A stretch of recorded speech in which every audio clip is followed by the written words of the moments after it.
Welcome to the House Huddle. Here we objectively and openly discuss true crime cases and identify where societal norms have turned red flags into gray ones, or in some cases, have eradicated them in the face of death. If you're new here and enjoy the content, I hope you will subscribe and like the video. Let's begin. Grief has no end until the final end of the one enduring it. It's a perpetuating cycle that, if you're lucky, becomes manageable with time, acceptance, and many times therapy. Some seasons produce bigger challenges and obstacles than others. Grief comes in many packages. The best analogy I have for it is it comes in waves. Some hit you at the ankles with a fleeting memory or thought when you miss someone, or others take over in a moment and you feel like you're drowning. Many times, screaming internally with hopes that someone, anyone, will just snap their fingers and make it all just stop. Those beginning moments, leading up to or immediately following a loss, can come with rapid fire, changing stages before you even have a moment to grasp the current one. The next one begins. I'd like to begin by sharing with you the stages of grief according to Kubler-Ross's stage of grief and dying. Stage 1, denial. Stage 2, anger. Stage 3, bargaining. Stage 4, depression. Stage 5, acceptance. Another model is the Ingalls model of grief. This one is slightly different, however, flows in a cyclical notion as well. Ingalls notes that grief, loss, and mourning are all typical human experiences that are both complex and intense. Harder defines grief as the normal package of emotions accompanying the loss of something or someone valued. However, the author notes that grief is a complicated process, while quote-unquote normal grief is culturally influenced and can change over time. Complicated grief could include traumatic reactions, preoccupation with the loss of the event, issues of isolation, self-blame, and persistent distress. The Ingalls model lists the stages as follows. Stage 1, shock and disbelief. This initial phase is an attempt to protect oneself from the overwhelming stress that could be evoked by the loss. Stage 2, developing awareness. People become consciously aware of loss and report the feeling a sense of emptiness in their chest. Some may exhibit anger and self-blame. It's during this period where this greatest degree of anguish and despair, within limits imposed by cultural norms and patterns, is experienced and expressed. I will share with you that I believe that the Ruseks very much were already experiencing a stage 2 when the DA approached them with the idea of taking the death penalty off the table. Stage 3, restitution. This stage includes the process by which families perform mourning rituals which help to initiate recovery. This process helps the family or individual acknowledge the loss and accept support. The rituals allow for no ambiguity regarding the loss. Stage 4, resolving the loss. After the rituals, individuals process the loss in various ways while reflecting on the void left by the person or thing.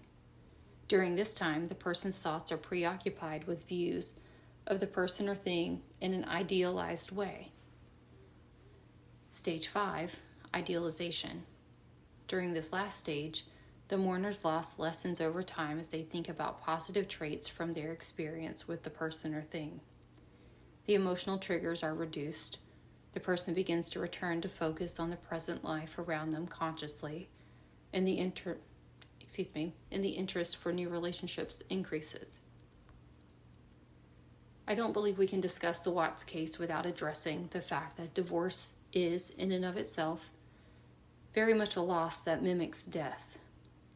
Divorce is a death to a season that for some may have only been a short-lived one, while others have invested 6, 8, 10, 25 or more years. Divorce destroys the vows, the family ties, the hopes, plans, and dreams of a future together. It completely alters reality for not only the two involved in the marriage, but also the children, family, and friends. If everyone is capable of just being friends and getting along, then there wouldn't be a need for a divorce. Divorce, like death, is the ultimate end to one season and the beginning of another. So where there is death, there is grief. In both death and divorce, there is grief, with mourning the loss of what didn't happen, and with death, the same stages apply. Why does this even matter? Many times I've questioned Sandy's actions, or even inaction. Why call the preschool so early? Why mention knives? Why mention oil? Why not jump on the first plane to Colorado? Why pretend like everything was fine that summer? Most importantly to me, why not seek a trial and death penalty? Then we have Cindy, who demonstrated a hostile approach to interviews about her daughter-in-law, so loudly proclaiming the opposing views of Shanann's family, and absolutely refused to believe Chris's confessions. In my opinion, a lot of these answers lie within these stages listed. In this mini-series, we will be discussing the different phases and phenomenon surrounding grief and how that may have played its own role in the Watts case.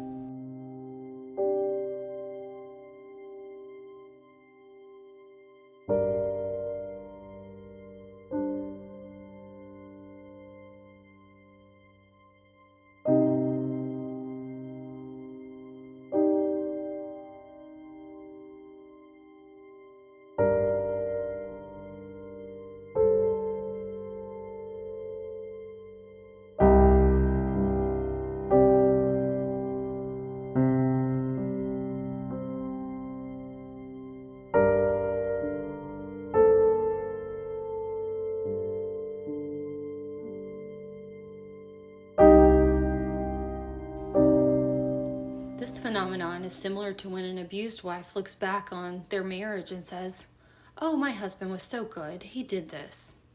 Yet, he continues to abuse her. I think we see this with both Sandra and Cindy. They are both in their own individual stage of grief. One is coming from a place of complete loss, and Cindy is at a loss to the prison system. However, it's not the same as the eternal loss of your daughter being murdered. In addition to the fact the one who committed such an act was the one you entrusted with her well-being in life. It's not the same. One thing that's happened to me recently that brought this home personally was when I watched my grandmother endure the loss of her son, my father. My father spent the majority of his 64 years incarcerated, beginning at the age of 17. He would serve a 6 to 8 year stint, get out, go right back in. Through the years, my grandmother developed this wall of disassociation. I can speak from my own perspective as a daughter of someone who was incarcerated my entire life, that I never really got to know him. In my head, I knew he did bad things or else he wouldn't be there, but I still humanized him. After all, I loved my grandmother. He's still a human being. He's my grandmother's son, and he's the other half of my DNA. It was very much out of sight, out of mind, for the most part. This is very much the case with both Sandra and Cindy when Chris and Shanann moved out to Colorado. We see this close with the relationship forged between Cindy and Jamie's kids and family. Given Jamie was close by to Cindy, she could watch the grandchildren for free, and they get to have all the love and time with Mimi and Papa. And it's a perk and a luxury to have your family close to you. Meanwhile, Shanann and Chris were all the way out in Colorado. Now, both sets of grandparents did all they could to get out there and spend time with the grandbabies, of course, and that is pretty expensive depending on where you're flying out of. Charlotte's not quite as bad as Tallahassee, but it can get pretty pricey, and that's a long drive. But Shanann's parents held on as much as they could and eventually decided that they were going to move out there. And I believe it's indicative of the time that they spent, I think it's important to pay attention to the time that they spent out there and the time that they came back to North Carolina. I believe that's indicative of the time that they spent out there for the year in the basement. Was it difficult to sell their home? I've been in their neighborhood, and I can see where selling their house would have been difficult, especially to get enough to be able to move to Colorado and have a fresh start comfortably. Keep in mind, Sandra and Frank had already raised their children. I mean, they're not trying to go into crazy debt and, lose everything. So I can see how their home on the market maybe wouldn't sell right away. It's an older home, but it's a modest one. The amount of time when they went to Colorado to the time they made the decision to return to North Carolina was only enough, in my opinion, to essentially blow through your savings. I'm just thinking out loud here, guys, so bear with me. But let's just say you get your tax return 1 year, or you sell off a bunch of stuff, as we know that's what happened. And it's enough to, say, pay your bills for 3 to 6 months, and you decide to move to Colorado. The plan is to sell your home, make the move permanent, yet you get out there, live with your daughter for a little bit and her family. You're paying her and her husband as well as your mortgage back home. Being a hairdresser and a truck driver for Home Depot or Lowe's is not going to really be making bank. Now, very respectable careers. Don't come for me about that. That's not the important part. The important part is, add that to simply spending any extended period of time with another family under one roof, and anyone who has spent time in the home of another family member, when they'll tell you that it's good and fun in the beginning. You're spending time with kids, grandkids, and having a good time. Yet even a home that size is not big enough when you have 2 families living there, including dogs. And that's not speaking ill of anyone. That's just the truth. Don't believe me? Go move back in with your parents. Go move in with your kids. Let's just see how long it lasts before you start butting heads. It's just simply because you grow up and move into adulthood, you adapt and adjust your mannerisms that you like or dislike, and then turn around and try to go home. Suddenly, what your parents want and what you want doesn't align, and there's friction. It doesn't mean you don't love each other. It just may not be a good fit. They moved out there but didn't stay very long.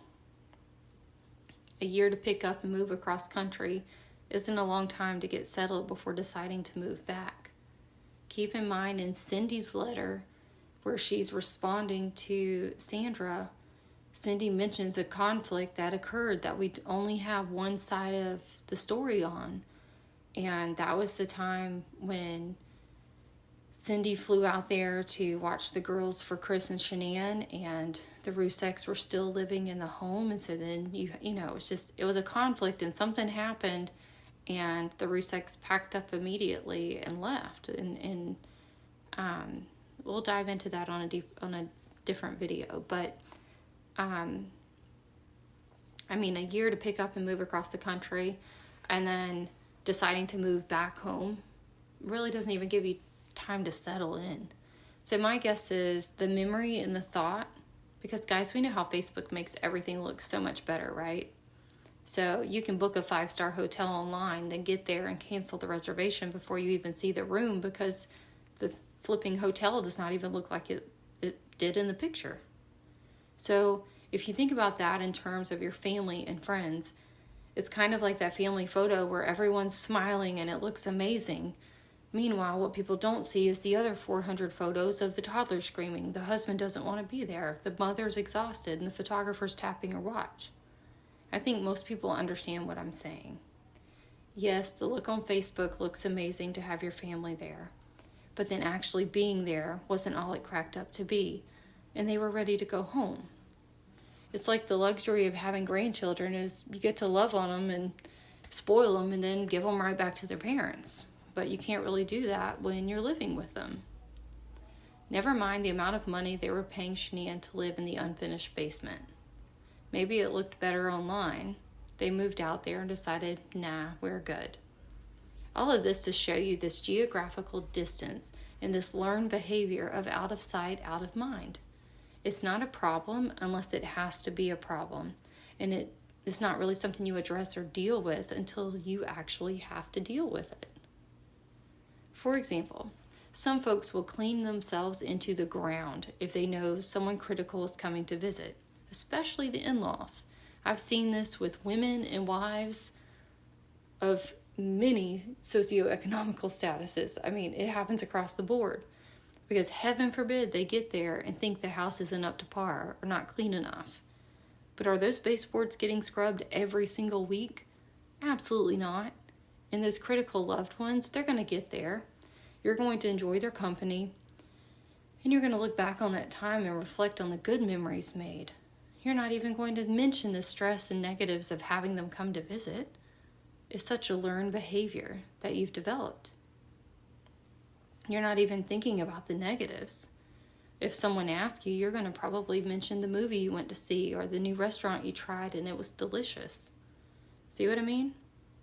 It's not even to say that Mrs. Rusek knew that Shanann and the girls coming to stay wouldn't lead to butting heads at some point.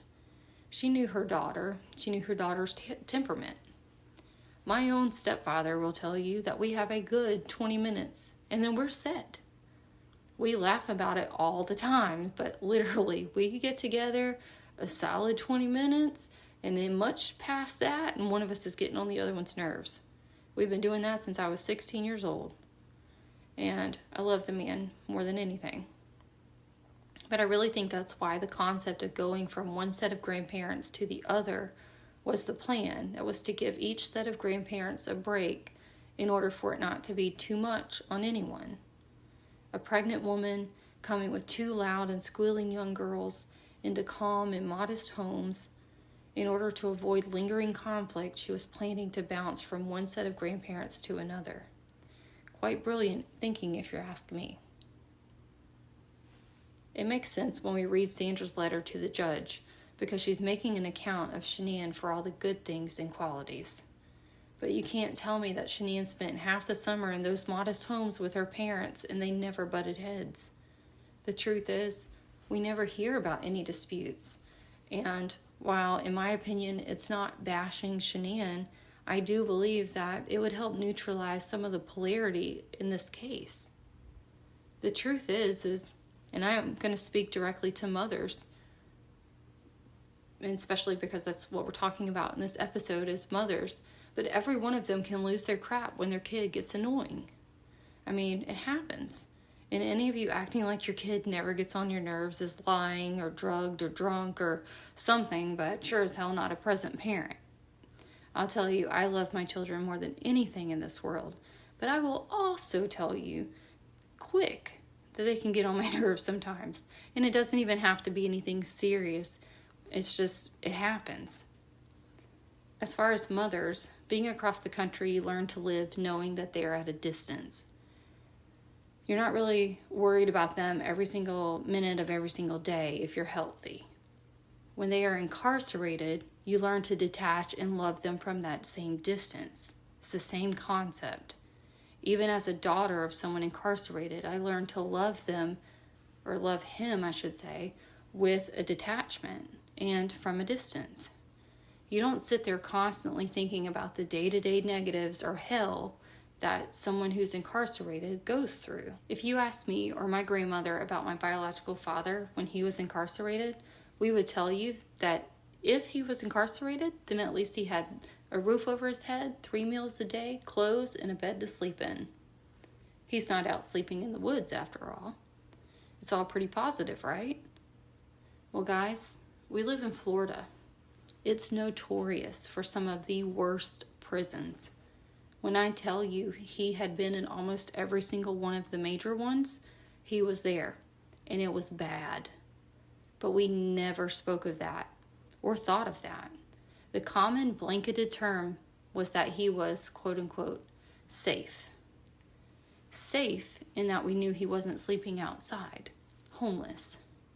That's the safety we talked about. Getting 3 meals a day, hell, he was eating better than I was. And he had health insurance, which was more than I ever had.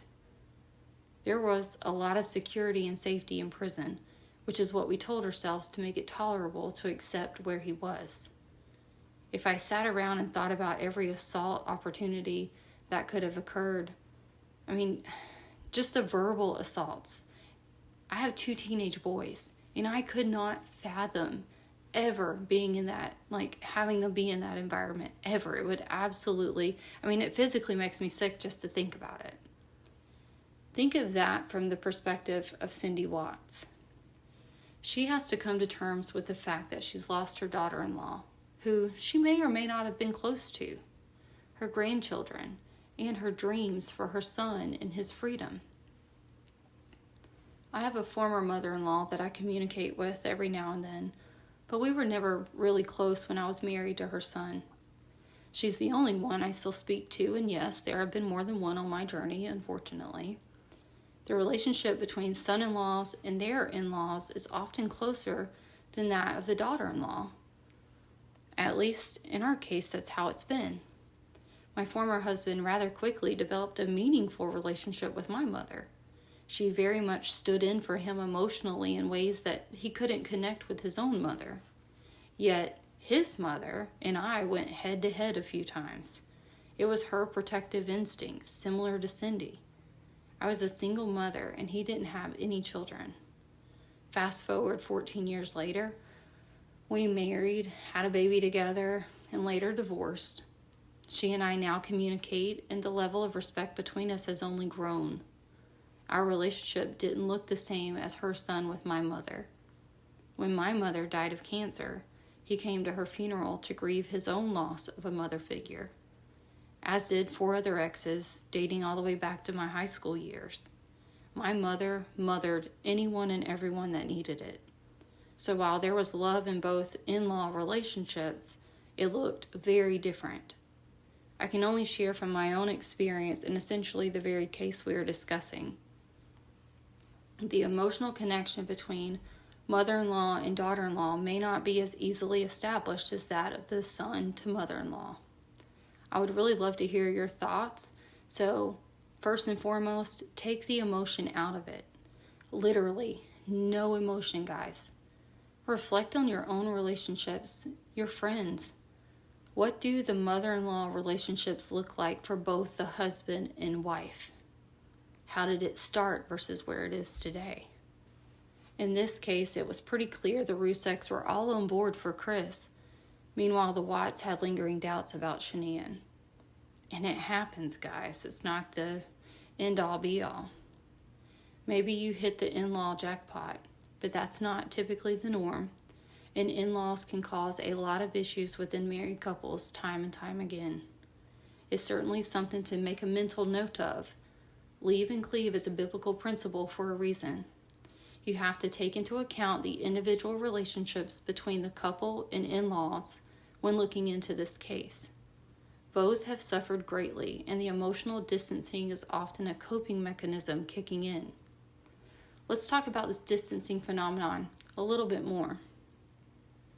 I witnessed the distancing right before my own eyes with the passing of my biological father. I was alone in the hospital room with my father, grandmother, her pastor, and my friend. So I guess technically I wasn't alone. We had a couple people at the bedside. But when I say he was literally about to die, he was about 4 breaths away from taking his final one. His nurse, a friend of mine, gave him the last dose of pain medication, looked at me, and said, "That was probably the last one."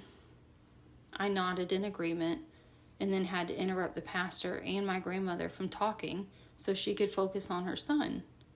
I could not wrap my head around what was happening right in front of me.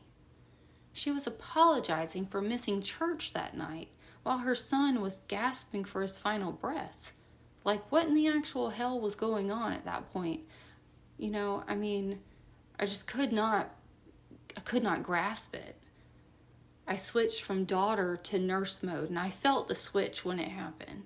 I've learned that that's a wall that I put up to handle crisis situations, and eventually I come to have my own time to grieve. Having been a hospice nurse and counseled many families, I knew the importance of these final moments for her. I kept redirecting her to pay attention and take this time to reconcile those things in her heart that she needed to reconcile before he was no longer here physically. I could feel myself getting angry at her and frustrated. As a mother myself, I could not understand her at all. Without even noticing the grief cycle had already started, I was bouncing from anger and blame stages, and she was full on in denial, depression, and acceptance all at once, all before he even passed away. And then it happened. He took his last breath. I felt a weight on my arm, and it was my grandmother. The loss was a loss that was different than just knowing he was in prison somewhere. This was a definite loss. I held her for a few minutes. Then we ended up sitting with him for a few hours. She still couldn't just sit there with her grief. She began distracting herself with texts and phone calls, and it wasn't until the door of the hospital room shut for the last time that she really broke down. There was finality in that door closing with her son on the other side. I share this because as we go through these cycles of grief, I cannot stress enough how it's not step 1, step 2, and so on. It can be all of them in a matter of minutes, some stages lasting longer than others, and then circling back. Another example of distancing, yet this time we speak of joy. Let's talk about childbirth. The beauty of it is you remember the good and rarely can ever recall the bad, and believe it or not, you can never remember exactly how bad it hurts. I labored 14 hours with my first one. It wasn't super long, but it was medically assisted delivery, horrifically painful and completely draining, to the point that they placed him on my chest, and I remember just looking at him in a daze, and I said, "That's mine." He didn't look anything like the magazines or what I had envisioned, given the amount of heartburn I'd had. Of course, my mother was head over heels and counting his fingers and toes, and he was perfect. They get him cleaned up, and eventually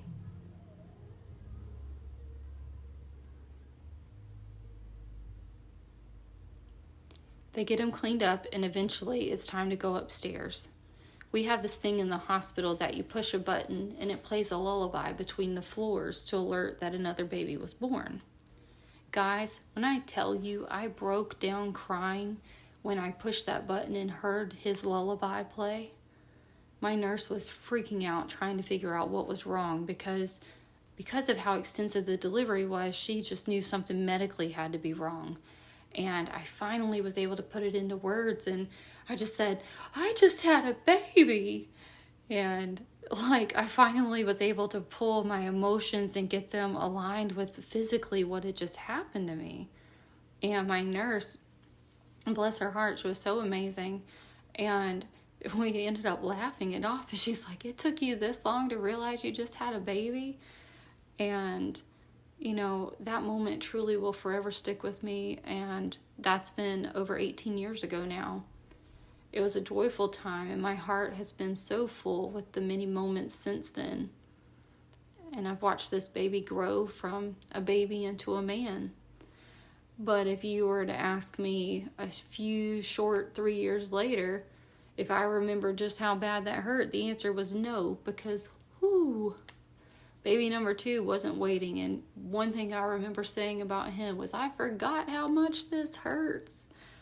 And, it's 100% worth it. And the joy and the miracle of it just really takes away any and all of the pain in that moment. It just doesn't even exist. But these are just a few examples of how, in my opinion, the Ruseks continue to bounce between stages 4 and 5 on Engel's model. And it's very evident to me in their approaches to interviews, YouTube communities, and the media. The Watts, on the other hand, appear to bounce between stages 2 and 4 on the Engel's model. When you take into consideration the two very polarizing narratives that initially were launched, the amount of redacting and those family secrets that haven't been revealed, the bubble of confusion remains rather large and significant. Think of it as a helium-filled balloon with a very small leak. It's one case, so the balloon itself is the case, and inside it holds both the Watts and the Ruseks' grief inside. The wind of life slowly causes it to drift away, while the slow trickle of time allows for some of the relief. Yet all it takes is one gush of added helium, and everything tightens again. Everything hurts again. The flashbacks return, and they bounce off of all the surfaces inside that balloon. Then as it subsides, more air flows out.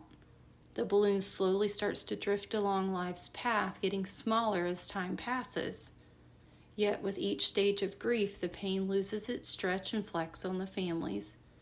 However, neither are completely free from someone else, another channel, adding one more burst of helium into that balloon, and the cycle shifts to another stage. The concept of rosy retrospection or idealization is an exquisite design that, in my opinion, we are hardwired to have as humans. It's a survival code that exists because without it, no one in their right mind would ever want to labor and give birth, risk a loss, try again, forgive. This will conclude this episode. I hope you will join me soon for a real-time discussion on grief, incarceration, the distancing phenomenon, and many other related topics. I leave you with this. Thank you.